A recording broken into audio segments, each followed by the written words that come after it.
Hello friends, एक clinical case discuss करते हैं। A 10-year-old boy complains of excessive tiredness, weakness, loss of appetite and breathlessness on exertion. Upon examination, pallor is plus, no icterus, and lab investigation report shows this. Now, this is interesting finding. In fact, the case is entirely based on these findings.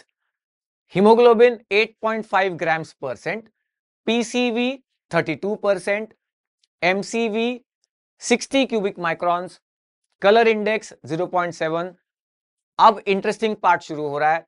Glycated haemoglobin 8.5% and random blood sugar 160 milligrams percent. अच्छा, no family history of diabetes mellitus और hereditary spherocytosis. तो अब question ये पूछा गया है, which of the following would be the best course of action. क्या आपको कुछ आंसर समझ में आ रहा है इसका? अच्छा, सबसे पहली बात कि ये केस जो है वो फर्स्ट प्रॉफ में भी आ सकती है। 10 मार्क्स के लिए आने का चांस तो है, लेकिन एमसीक्यू में तो जरूर ये एमसीक्यू आ सकता है, और पीजी एंट्रेंस प्रिपरेशन के लिए एब्सोल्युटली आ ही सकता है। तो चलो ऑप्शंस देखते हैं, उसके बाद शायद आपको कुछ आंसर क्लिक हो जाए।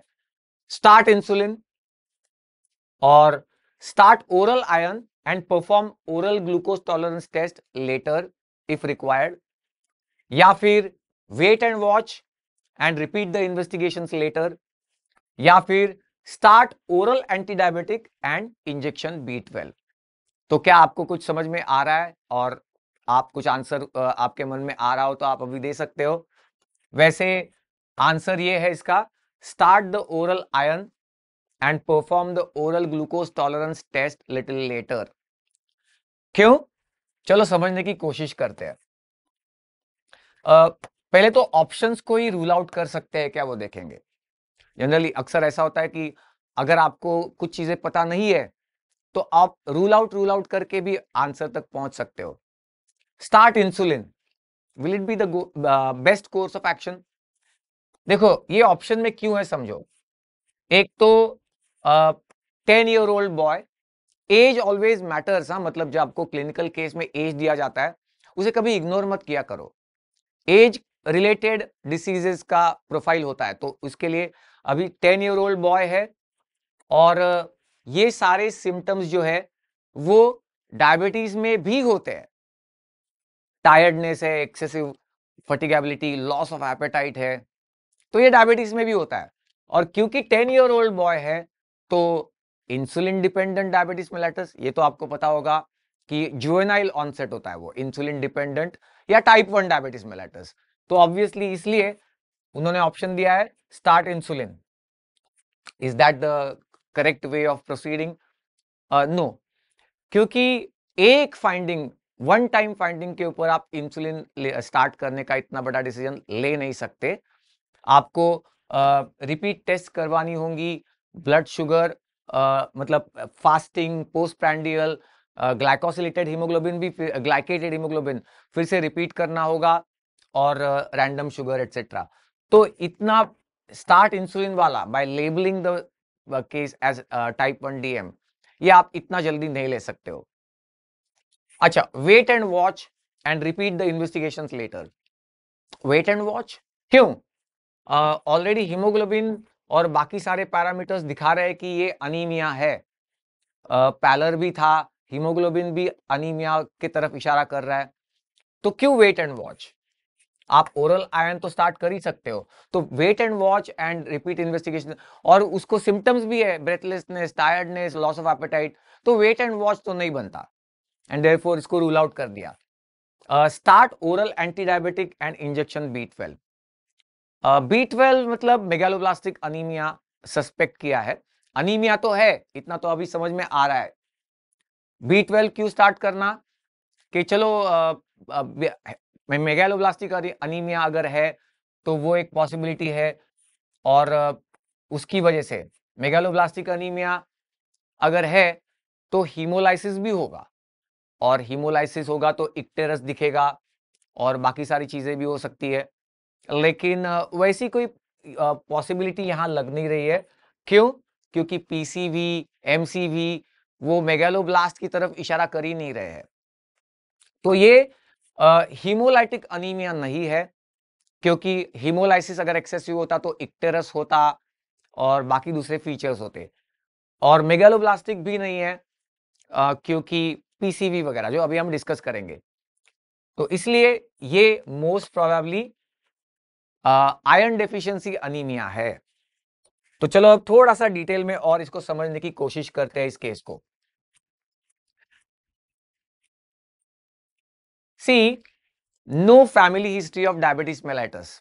ये तो थोड़ा सा आपको गुमराह करने के लिए दिया है, अरे डायबिटीज की हिस्ट्री नहीं है लेकिन फिर भी हो सकता है क्या डायबिटीज, इसके लिए बताया। और दूसरा, no family history of hereditary spherocytosis, ये इसके लिए कि भाई इसको अगर हेरिडिटरी स्फीरोसाइटोसिस जैसा कुछ है तो हीमोलाइसिस होगा और हीमोलाइटिक अनीमिया का, तो वो भी रूल आउट कर दिया है थोड़ा आपको और परेशान करने के लिए। खैर चलो देखते हैं अनीमिया है तो किस टाइप का है। सबसे पहले हीमोग्लोबिन 8.5 ग्राम्स परसेंट। अच्छा ये बात यहां पे ऐसी जब केसेस आती है ना तो आपको नॉर्मल रेंजेस का पता होना बहुत जरूरी होता है, इसको याद रखना। जैसे haemoglobin less than 10 grams percent is called as anaemia. तो क्लियर है, लेस देन 10 ग्राम परसेंट। अब ये तो आपने पढ़ा होगा अब तक कि 10 के नीचे 8 तक चला जाए हीमोग्लोबिन तो उसको कहते हैं माइल्ड अनीमिया। 8 से नीचे जाके 8 to 6 अगर है तो मॉडरेट अनीमिया, और 5 ग्राम के भी नीचे है तो ये सीवियर अनीमिया। और ये लेबलिंग हम क्यों करते हैं? ट्रीटमेंट डिफर करती है। Mild anaemia is treated with oral iron, और मॉडरेट है तो इंजेक्टेबल आयरन, एंड सीवियर है तो ब्लड ट्रांसफ्यूजन। तो इंजेक्टेबल आयरन, इंजेक्टेबल B12 इन चीजों की कोई जरूरत नहीं है, ओरल आयरन आप स्टार्ट कर सकते हो।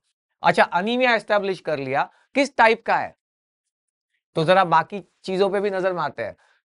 Packed cell volume 32%, normal range कितनी है 38 to 45%, यानी पीसीवी कम हो गया है। और हां सबसे मेन बात ये है एमसीवी, नॉर्मल रेंज होती है 78 to 94 क्यूबिक माइक्रॉन्स, और इस पेशेंट में कितना है 60, यानी ये मैक्रोसाइट या मेगालोब्लास्ट तो नहीं है, इनफैक्ट ये है माइक्रोसाइटिक अनीमिया। 78 के नीचे 60 तक गया है। एक आरबीसी का वॉल्यूम 78 के अगर नीचे है तो वो आरबीसी स्मॉल साइज्ड है, माइक्रोसाइटिक अनीमिया है ये। और कलर इंडेक्स 0.7, ये भी आपको पता है नॉर्मल रेंज होती है इसकी 0.8 to 1। 0.8 से अगर नीचे है तो it is called as hypochromic anaemia, hypochromic. और इसलिए ये अनीमिया है माइक्रोसाइटिक हाइपोक्रोमिक अनीमिया। और ये कब होता है? Iron deficiency. Iron deficiency anaemia is microcytic and hypochromic. RBC size कम रहती है और आरबीसी में कलर भी कम रहता है, रेड कलर, क्योंकि आयरन नहीं तो हीमोग्लोबिन कम रहेगा, हीमोग्लोबिन कम रहेगा तो कलर भी कम रहेगा, colour index will be less. Simple explanation. And therefore we have established कि this is definitely iron deficiency, और आप ओरल आयरन दे सकते हो क्योंकि माइल्ड है। यहां तक हमने एस्टैब्लिश कर लिया। अब इंटरेस्टिंग पार्ट शुरू होता है, क्योंकि उसके साथ साथ दिया है ग्लाइकेटेड हीमोग्लोबिन का लेवल। पता नहीं फिजिशियन को क्या लगा, एक्सर्शन हो रहा है, पेशेंट थक रहा है, लॉस ऑफ एपेटाइट है तो डायबिटीज भी चेक कर लेते हैं, और ग्लाइकेटेड हीमोग्लोबिन आ गया 8.5%। तो इसको आप कैसे रीड करोगे, इसके ऊपर ये पूरा एमसीक्यू का खेल रचा हुआ है। सी, सबसे पहले तो व्हाट इज ग्लाइकेशन? हम ग्लाइकेटेड हीमोग्लोबिन की बात कर रहे हैं, तो what is glycation and is it the same as glycosylation? क्योंकि आपने देखा होगा कई बार लोग ग्लाइकोसिलेटेड हीमोग्लोबिन भी कहते हैं, तो क्या वो दोनों सेम है? थोड़ा डिफरेंस है। ग्लाइकेशन रिएक्शन जो होती है वो स्पॉन्टेनियस रिएक्शन है, वो नॉन एंजाइमेटिक रिएक्शन है, स्पॉन्टेनियसली होती है, उसको कोई एंजाइम रेगुलेशन ऐसा नहीं है, मतलब एंजाइम इन्वॉल्व नहीं है उसमें। जबकि ग्लाइकोसिलेशन रिएक्शन जो होती है वो कंट्रोल्ड रिएक्शंस होती है, ऐसे स्पॉन्टेनियसली नहीं होती, और वो उनमें एंजाइम्स इन्वॉल्व होते हैं। तो ये जो ग्लाइकोसिलेशन रिएक्शंस होती है, हमारा प्लाज्मा ग्लूकोज अगर कंसिस्टेंटली हाई रहा, जैसे कि डायबिटीज में फॉर एग्जांपल, तो ये सेल्स के अंदर जाके प्रोटीन्स को अटैच करता है और उस वजह से प्रोटीन्स की स्ट्रक्चर भी अल्टर होती है, और and the result is the glycosylation of the proteins. तो ये कई बार it produces advance glycation end products भी बना देता है ये ग्लाइकोसिलेशन प्रोडक्ट्स, और डायबिटीज में इन्हीं की वजह से थोड़े से प्रॉब्लम्स, मतलब साइड इफेक्ट होते हैं। तो वो हो गई glycosylation reaction. We will call it glycated haemoglobin because for haemoglobin it's a glycation reaction. देखो सीधी बात है, हमारे ब्लड में प्लाज्मा है, प्लाज्मा में ग्लूकोज है, तो ये ग्लूकोज आरबीसी के अंदर एंटर करेगा एंड हीमोग्लोबिन का ग्लाइकेशन करेगा। तो ये बात समझनी है कि ब्लड में even in a normal individual some amount of glycated hemoglobin is present because some amount of glycation will occur naturally. Enzymes की जरूरत नहीं है, स्पॉन्टेनियस रिएक्शन है तो होगा ग्लाइकेशन। लेकिन ये कितना होगा? तो ग्लाइकेटेड हीमोग्लोबिन का लेवल नॉर्मली जो है 5 से 6% के आसपास होता है, max up to 6.4%। What is the meaning of percent? तो ये समझने की जरूरत है। परसेंट में एक्सप्रेस हो रहा है हमारे या किसी भी पेशेंट के ब्लड में जितनी भी आरबीसीज है और उन आरबीसीज में जितना भी हीमोग्लोबिन है उसमें से 5%, 6% haemoglobin has undergone glycation reaction. That's the meaning of 5% और 6% ग्लाइकेटेड हीमोग्लोबिन। Point number 1। अच्छा, अगर प्लाज्मा ग्लूकोज कंसिस्टेंटली हाई रहा तो क्या होगा? It will be more and more that the hemoglobin is likely to get exposed to it and undergo glycation reaction, और उस वक्त ग्लाइकेटेड हीमोग्लोबिन लेवल बढ़ेगा, परसेंट में ज्यादा percent haemoglobin will be glycated, और आप कह सकते हो कि हाँ ये डायबिटीज में ऐसा होता है, प्लाज्मा ग्लूकोज कंसिस्टेंटली हाई है इसलिए ग्लाइकेटेड हीमोग्लोबिन का परसेंटेज हाई आ रहा है। तो अब सवाल सिर्फ ये उठता है कि अगर इस पेशेंट में भी ग्लाइकेटेड हीमोग्लोबिन 8.5% बताया है तो फिर ये डायबिटीज क्यों नहीं? ये $1 मिलियन क्वेश्चन है जिसका आंसर अभी हम देने वाले हैं। सबसे पहले आपने ये तो सुना होगा कि ग्लाइकेटेड हीमोग्लोबिन जो है ये जब आप करते हो तो it tells you about the plasma glucose levels over the past 2 और 3 मंथ्स। जिस मोमेंट आप ग्लाइकेटेड हीमोग्लोबिन अगर आज आप कर रहे हो तो ये आपको क्या स्टोरी बता रहा है? ये आपको बता रहा है कि पिछले 2-3 महीने में आपकी प्लाज्मा ग्लूकोज का लेवल क्या रहा है, ये आपको बताता है। अब सवाल ये उठता है कि 2-3 महीने क्यों, ये टाइम पीरियड कैसे आ गया? तो इसका आंसर हमें मिलता है आरबीसी के लाइफ स्पैन में एंड ग्लाइकेशन रिएक्शन में। सी, आरबीसी प्रोड्यूस हो गई बोन मैरो में, फिर वो आ गई ब्लड में, सर्कुलेशन में। अब उनका लाइफ स्पैन जो है वो 120 डेज है, यानी 4 मंथ्स। अच्छा, आरबीसी जैसे ही आ गई ब्लड में, इमीडिएटली उसका हीमोग्लोबिन जो है वो मतलब उसका ग्लाइकेशन नहीं होने वाला। जैसे जैसे आरबीसी ओल्ड होती है तब जाके बिकॉज ऑफ उसको कंसिस्टेंटली प्लाज्मा ग्लूकोज को वो एक्सपोज हो रही है, तब जाके ग्लाइकेशन रिएक्शन होगी। तो इसका मतलब अगर 4 महीने का लाइफ स्पैन है आरबीसी का, तो उसमें से शुरुआत का पीरियड नहीं हुआ ग्लाइकेशन रिएक्शन, लेकिन आगे चल के यानी उसके लाइफ स्पैन के आखिरी 2-3 महीने में वो ग्लाइकेशन रिएक्शंस होने के चांसेस ज्यादा होते हैं। और इसलिए जब आप ग्लाइकेटेड हीमोग्लोबिन देख रहे हो आरबीसी का, तो आपको यह बताया जा रहा है कि ये ग्लाइकेशन रिएक्शंस जो पिछले 2-3 महीने में हुई है वो कितने लेवल की ये रिएक्शंस हुई है, and therefore how much % of haemoglobin is in the glycated form या ग्लाइकेटेड हीमोग्लोबिन है। यहां तक क्लियर हो गया होगा आपको, आई थिंक। इसका मतलब the key sentence was older the RBC, more likely to that it is getting exposed consistently to the plasma glucose, and therefore more likely that it will have glycated hemoglobin. Is that clear? Okay. तो अब देखते हैं यहां पे iron deficiency anaemia हमने establish किया इस patient में। अच्छा, और ये भी एस्टेब्लिश किया कि ग्लाइकेशन रिएक्शन तो नॉर्मल इंडिविजुअल में भी होती है। नॉर्मली हमारा एक 5-6% हीमोग्लोबिन उस स्टेट में है।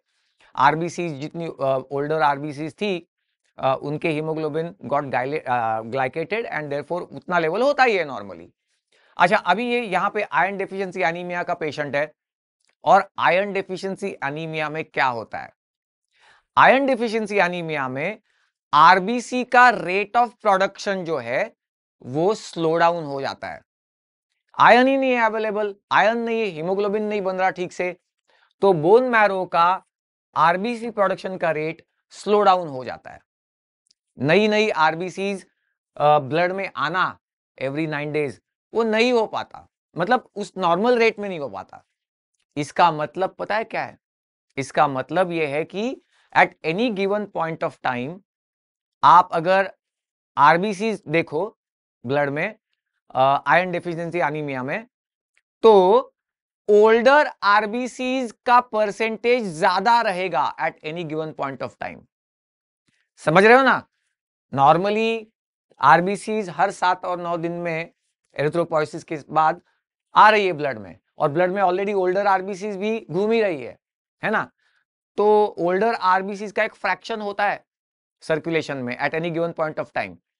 अब मैं सबसे अहम सेंटेंस करने जा रहा हूं, वो इसका क्रक्स ऑफ द मैटर है कि इन iron deficiency anaemia possibility of older RBCs, more older RBCs in the circulation is higher. यानी higher percentage of RBCs will be older form, क्योंकि नई नई RBCs नॉर्मल रेट से नहीं बन रही है क्योंकि आयरन डेफिशिएंसी है। और हमने ये भी एस्टैब्लिश किया कि जितनी ओल्ड होती है आरबीसी तो उतना वो ग्लूकोज को कंसिस्टेंटली एक्सपोज होने की वजह से ग्लाइकेटेड हीमोग्लोबिन का लेवल बन जाता है उसमें। तो इसलिए in the conditions of iron deficiency anaemia आपको जो हाई ग्लाइकेटेड हीमोग्लोबिन मिल रहा है वो इसलिए मिल रहा है कि मोर number of older RBCs in the circulation है। वो ये नहीं बता रहा आपको कि ग्लूकोज बहुत ज्यादा था पिछले 2-3 महीने इसलिए ग्लाइकेटेड रिएक्शन ग्लाइकेटेड हीमोग्लोबिन ज्यादा है। तो ये एक रिलेटिव टर्म्स में आपको फॉल्सली इलेवेटेड या नॉर्मल रेंज के बाहर ग्लाइकेटेड हीमोग्लोबिन मिल रहा है, and therefore in this particular patient diabetes is unlikely. Of course आप उसको रूल आउट मत करो, उसको सिम्टम्स है तो आप चेक करो, repeat the investigation little later, और proper oral glucose tolerance test या fasting and PP blood sugar ये भी करवा लो, फिर आप उसको रूल आउट कर सकते हो। लेकिन ये पॉसिबिलिटी इस पेशेंट में बहुत ज्यादा है, and therefore don't start insulin, don't start oral hypoglycemic agents at all at this stage, just start oral iron and it will be enough.